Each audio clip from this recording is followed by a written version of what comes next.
زښته زیاتې ګناوې رانه شوي دي، دومره ګناوې چې حتی شرمېږم چې د الله سبحانه وتعالی په دربار کې لاس پورته کړم او د خپلو ګناوو بخښنه د الله سبحانه وتعالی د دربار نه وغواړم. او آیا الله سبحانه وتعالی به زما ګناوې راته وبخي او که نه؟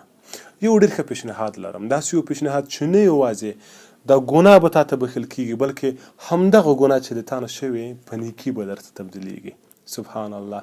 یعنې د تا نه څوک نه پیسې غواړي نه به کوم بل کار کړي، یوازې په خپله ګناهو باندې پښیماني وښیه او توبه وباسه.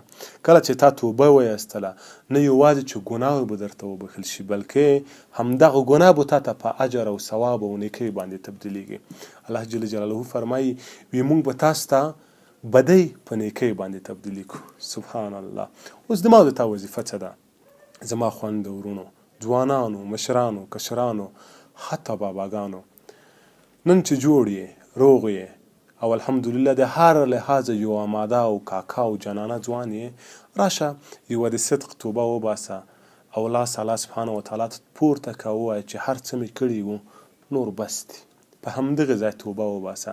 سبا ته چې مریضېږې او د مرضۍ په بستر کې پروت یې، راځې په ټیټو سترګو توبه وباسې. اوس چې جوړ یې په هسکو سترګو توبه وباسه.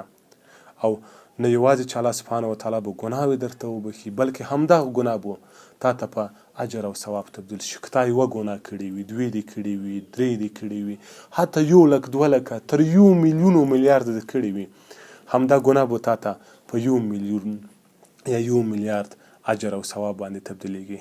راځه همدا اوس توبه وباسه او د ځان نه یو باتقوا او داسې یو انسان جوړ کړه چې هم په دې دنیا کامیاب وي او هم په هغې دنیا کامیاب وي. السلام علیکم.